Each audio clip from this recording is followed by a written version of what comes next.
Okay. All right, it's my pleasure to introduce Dr. Miles Lange. He's with the USDA ARS program down in Auburn, Alabama, the Aquatic Animal Health Research Unit.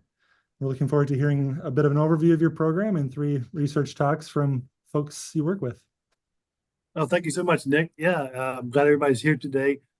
So I'm just going to give an overview of ARS in general and then talk a little bit about the vaccine research. But I didn't want Yesatur and Nithin to feel like I had left them out. Uh, Nithin is a postdoc here at ARS through ORISE, and Yesatur and Emily are graduate students, PhD candidates that I'm co-advising. Emily's at Auburn University and Yesatur is at Tuskegee University. So I'll be talking a little bit about some of the vaccine research I did before Emily joined the lab, and that'll lead into her talk. And then, of course, Yesatur will be talking about Aeromonas, and so will Nithin. These are all interesting topics that we've taken on here at the unit as we try to understand the host immune and the pathogen response to different diseases, mostly within the warm water aquaculture industry. So just a quick overview. So some folks may not be familiar with how the ARS fits into the USDA hierarchy. We are the only research arm of the USDA. Obviously, it's a large agency. It's full of a lot of regulatory and social services, both for food safety and food nutrition. And however, there is a large part of it that is dedicated to ag research to help with security of ag commodities here in the U.S. We are in the Southeast area. There are 5 individual areas throughout the United States. This is just an overview of the agency. You can see there's several research projects. Now, predominantly, most of the agency is dealing with crops. Animal production is a smaller part of the agency, but there are several thousand scientists, support staff, and annually our budget is about $1.5 billion. And of course, the mission is to deliver scientific solutions to national and global agriculture research challenges. So the animal production side mostly is predominantly livestock, poultry, but of course aquaculture is in that area as well. Just as a reference here, FY21, the chicken industry was a $31 billion a year commodity. Obviously, aquaculture in the U.S. is much smaller. It's only about $1.5 billion a year, and that's based on 2018 statistics from the National Ag Statistics Service. It could have either gone up or gone down over that time. But globally, aquaculture is huge. Within 2020, at $204 billion, and obviously within the next few years, the industry is expected to reach well over $250 billion. So the Southeast area is the largest region for aquaculture within the Ag Research Service. There are 3 main units. There's one in Stoneville, and they're doing a lot of work on catfish, growth and production, and also do some disease work as well. In Stuttgart, the primary species there is hybrid striped bass, and they're looking to improve genetics, nutrition, production. And then here at in Auburn, we are essentially all things disease. So we mostly work within the warm water aquaculture industry, catfish, tilapia, bass species. But in the last few years, we've also taken on, marine shrimp, because there is a small industry here in the U.S. that's doing production in ponds. And then we also work on some other marine species as well. So here at the Aquatic Animal Health Research Unit, it's about 8 scientists, about 5 or 6 technicians. This picture here, it dates. I've been here for 5 years, and I'm not in this picture, so this picture's older than that. I need to talk to Ben Beck about taking a new picture. Anyway, so there's about 8 different scientists doing all kinds of different research that are pertinent to disease work with technical staff. And you see a picture here. We have one scientist does a lot of nutritional work and looking at immune modulatory agents in different diets. And of course, we have a student here who's just sampling some animals after a challenge. Our facility is pretty good size. It's here next to the vet school in Auburn. 15,000 square feet of lab space, 5,000 square feet of wet lab space. These are our fish houses. I don't know if you can see me. I'm probably pointing and you're not even seeing it. Our fish house is here in the back. And then on the right there is South Auburn facility, which previously had been run by Auburn University, and Ben Beck has worked out a deal to allow us to take it over, and we're trying to move into doing some more production level experiments in the pond environment. So I just have to give kudos to Ben Beck. The last few years, he's done a lot of work to help update the systems here at Auburn.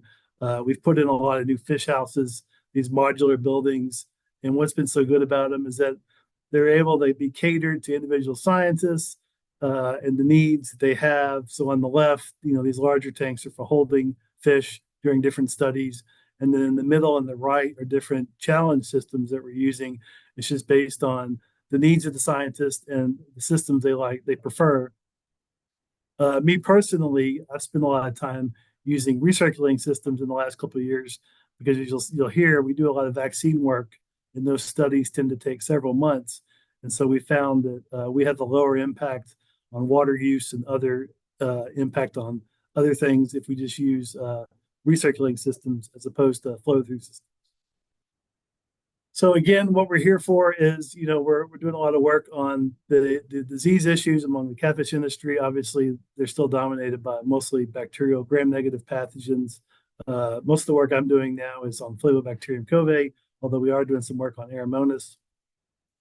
Obviously, the industry traditionally has turned to antibiotics, but that's not good for them. It's not good for us, and it develops antibiotic resistance over time. So we've focused a lot more on developing new vaccines to help mitigate that disease process. So here's kind of the crux of where we are. You have the environment, the pathogen, and the susceptible host. And so the environment is that culture environment that all these animals are at high density and create can create unfavorable conditions. The pathogens are all these ubiquitous organisms that are already in the water, and the host, due to stressors of the environment, can become susceptible to disease. So we're trying to mitigate that process, in our case, through vaccination.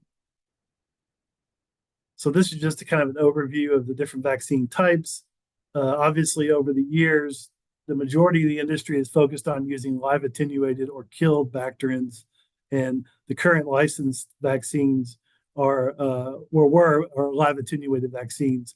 I know the Eicheluri is still licensed, but I'm not sure if the Flavobacterium one is still on the market. And then, of course, for years, other companies have been making autogenous bacterians that are specific for different producers' sites. We've opted to focus on the recombinant protein technology. We see the red box there. So we've identified specific antigens over time, and then we're making them in the lab, and then we're using them to immunize the fish and then testing their efficacy.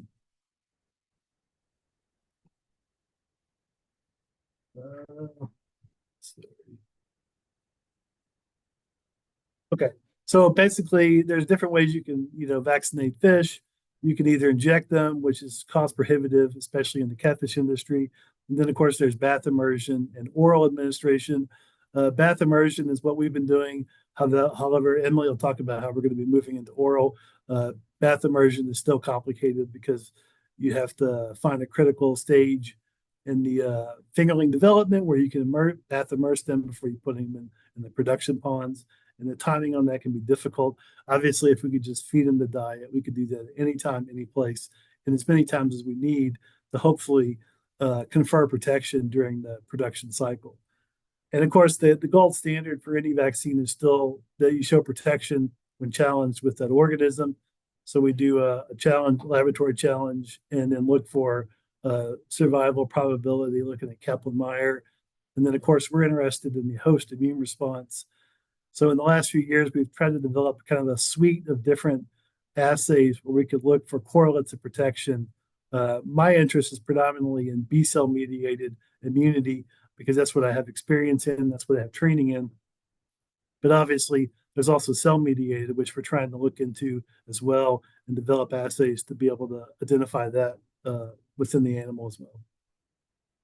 So just a brief how we got into the recombinant protein business. I feel like I'm already falling short on time, but when I first joined the lab, I was working with Ben Beck, and they had developed a live attenuated Flavobacterium strain that they could attenuate using this siderophore called DFO.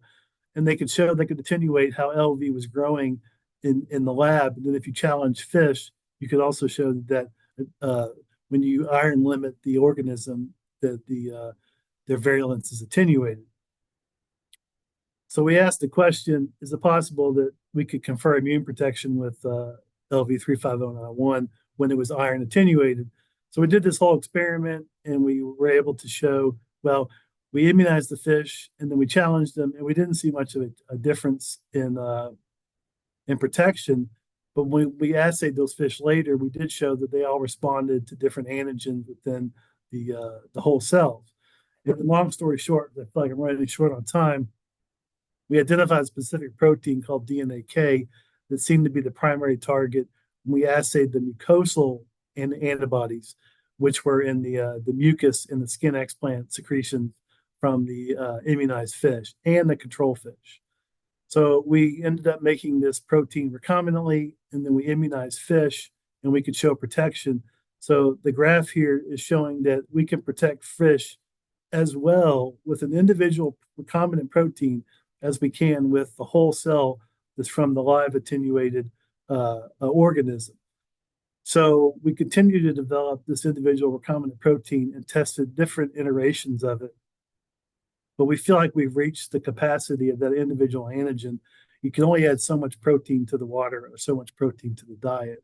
So now we've decided to introduce additional proteins and make a multivalent vaccine with different antigens that are hopefully going to confer additional protection and be cumulative when we vaccinate the fish. And so I'm going to stop there because Emily is going to pick up with the other proteins that we're currently testing in the lab, and she'll talk about the results that she's had using it. So I have any questions, I'd be happy to answer them at this point. Yeah, thanks a lot for the overview of the program and your research. We don't have time for questions, but if folks have them, feel free to drop them in the chat and hopefully you can grab them there. Thanks a lot, Miles.